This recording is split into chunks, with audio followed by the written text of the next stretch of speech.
So you got into coyotes by studying wolves first? Well, yeah, it's kind of weird because wolves were the target, right? I was working on volunteering on the wolf project, and then it's kind of I call coyotes my accidental species because no matter what I did, every time I was working on another species, coyote kept popping up. And eventually, after about 15 years of that, I was like, maybe I should be studying coyotes because nobody else is really focusing on them in Canada. And so, yeah, I had worked in Nova Scotia very early on as a volunteer, working with captive wolves. And of course, then again, that's what I did. I went there to work with the captive wolves. And what do you know? I had three little coyote puppies to take care of and to study the development of play in coyotes. And at the time, I don't think I didn't realize the significance of it as much. But play is really foundational in terms of understanding communication in animals. Most mammals play to some degree, but play actually is the development of language, and same with humans, right? So they learn the rules of how to get along, and if you don't play by the rules, of course, you get punished. And so with play in coyotes, it's they're with dogs, they have bite inhibition, and so they don't bite too hard. You can be a dominant animal, subdominant animal. You can be a big or small, but when you play, it's a great equalizer. But when you break the rules, like you bite too hard, or you bite in the wrong place, or you mount, your play partner, the game will stop. And so they learn that if they don't inhibit their bite. This is the same thing with dogs, right? If they learn they don't inhibit their bite at the right time, then the fun stops and the endorphins stop, right? And it's the same with kids. So they're learning in those play scenarios how to socialize. And what it does tell us about animals like coyotes or other social animals is that they do have a moral code of conduct. They know the difference. They have to control how they interact with other animals in order to get along well. And when you have social animals, like, let's say, coyotes can live alone or they can live in packs.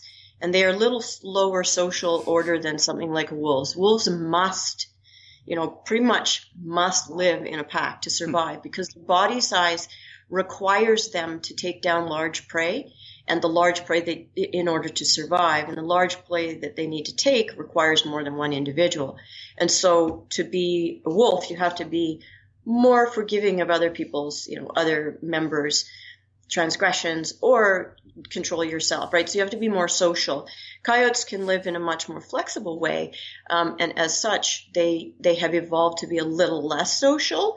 There's a little more aggression between individuals within, but they're still very tightly bonded. They love each other, and they still have to get along when they live in packs, right? And so play is really the precursor to that, where they learn the rules of right and wrong. And that's where we now get into this idea of if animals play and have these codes of conduct, then they have a moral, they have a morality similar to ours. And therefore, in an animal rights perspective, people would look at that and say, well, then therefore they should have moral considerability. Perhaps not the same as humans, but they should have some form of a higher level of moral considerability. Other than like what Descartes thought, where they were just machines. Yeah. Or B.F. Skinner, or they weren't conscious, and all this just philosophic nonsense. Response. Yeah, some people. Stimulus response. It goes back, and some people say, Stoics might have said this. I got to look into it. I'm not sure their position, but even way back in the Stoics in ancient Greece, I think some people thought that animals weren't really conscious.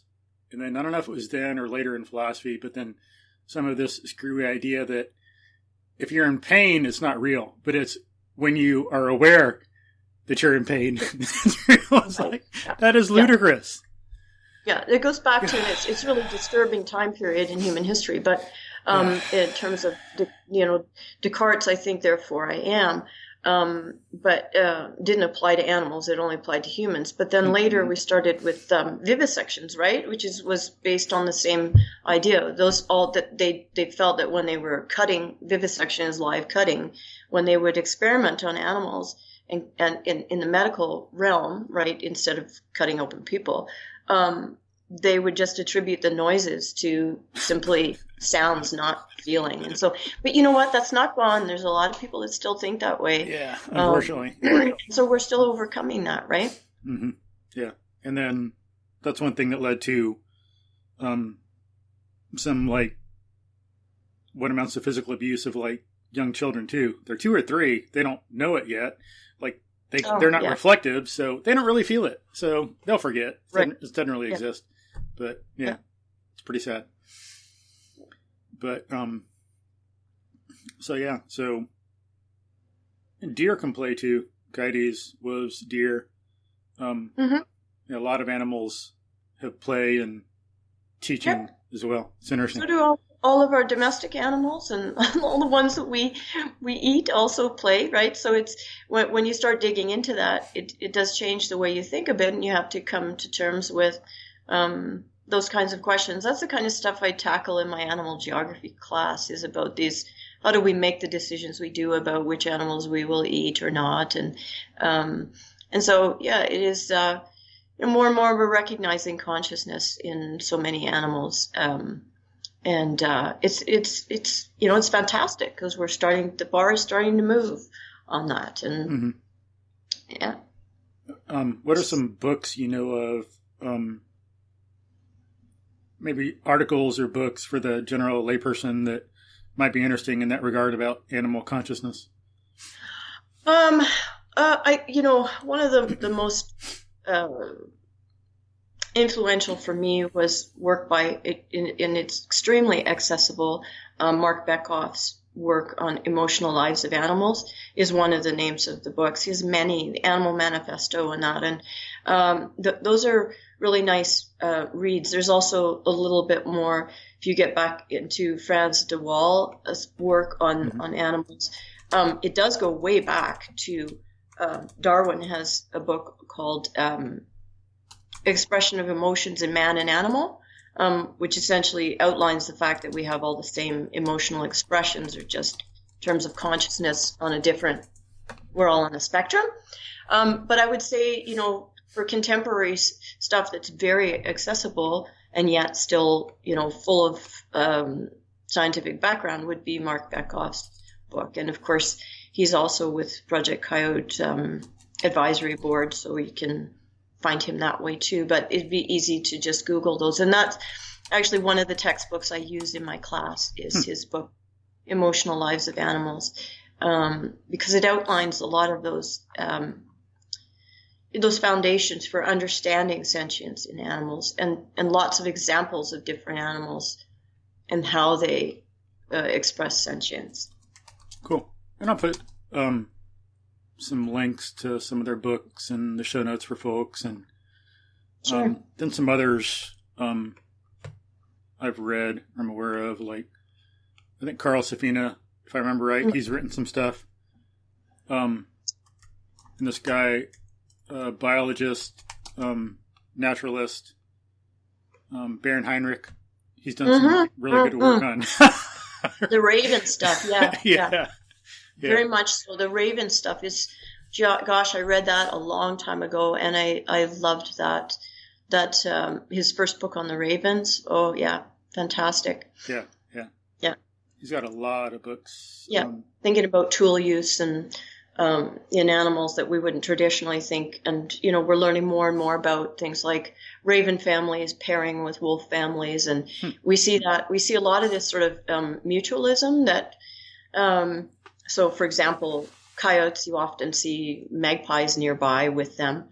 And I think one of the really interesting things that I find about this is I started reading a lot of the First Nations storyline, and a lot of these relationships are described within those stories about, if you're looking at the coyote stories, for example, what is coyote doing and who is he closely engaged with most of the time.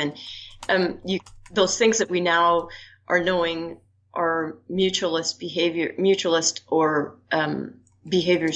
science. We're proving it with science.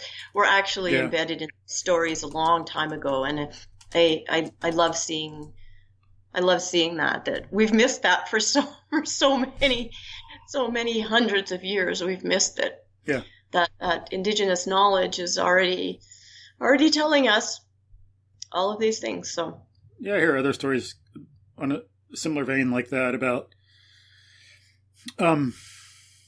scientists going somewhere and trying to investigate something, and some of the locals have already known it. It's already in their lore and wisdom, and or else they tell the scientists, the local folk tell the scientists something, and they don't believe it, but then eventually they investigate it and find out it was right.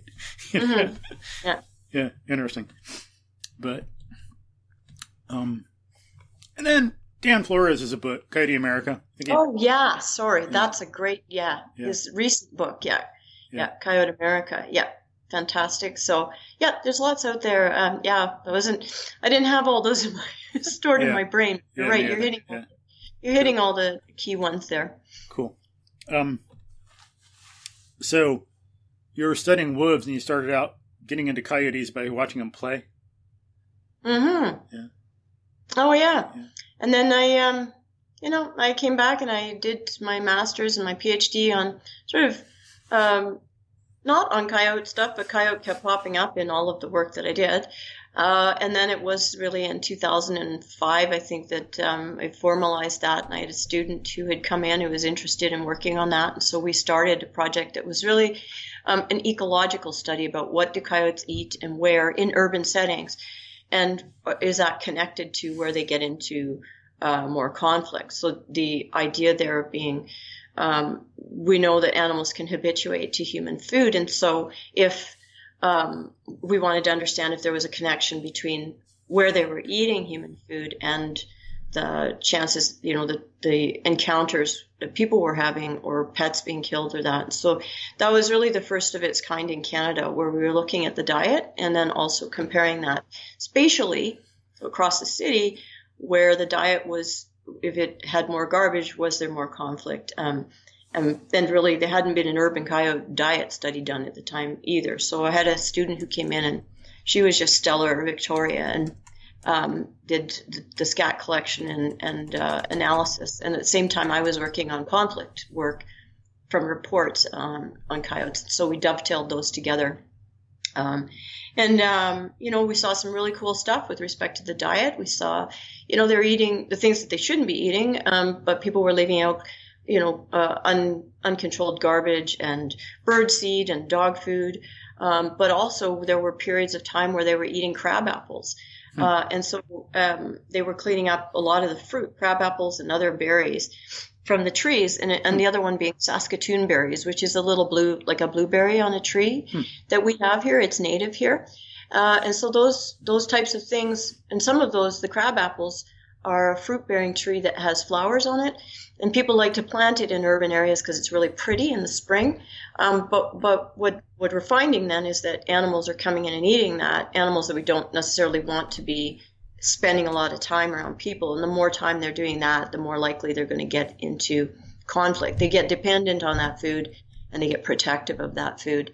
And so the crabapple one was pretty cool, and that was just during the fall, mostly after they'd fallen off the trees. But so it was kind of, this is one of those things that coyote do to you that keep you wanting to study coyote. We wrote up a little report for the city about management recommendations, and we suggested that obviously coyotes are cleaning these things up off the ground, and so people should make sure they clean up all the fruit off the ground. And then I also had an online reporting site, a mapping tool that citizens could report coyote sightings to. Through that, they ended up having a lot of public engagement. And people, one day, all of a sudden, somebody sent me a note and said, I think you should take a look at this. And it was a citizen in Calgary had filmed a coyote in their crabapple tree about 15 feet up. It climbed up into the tree, and it was winter, and it was picking the crab apples. It was balanced like a little ballerina. It was balanced like a little ballerina up in the trees and picking the crab apples. Wow. And so again, totally, just when we think we figured out using normal tracking and normal scientific methods, that was another example, though, where the eyes of the citizens and the people, the locals on the land, can fill you in on bits and pieces that you might not know are happening. And so that was a valuable shift there. But what it did mean that people actually have to pick the fruit, right? Not just pick up off the ground. And so that was a bit eye-opening. Yeah. Instead of planting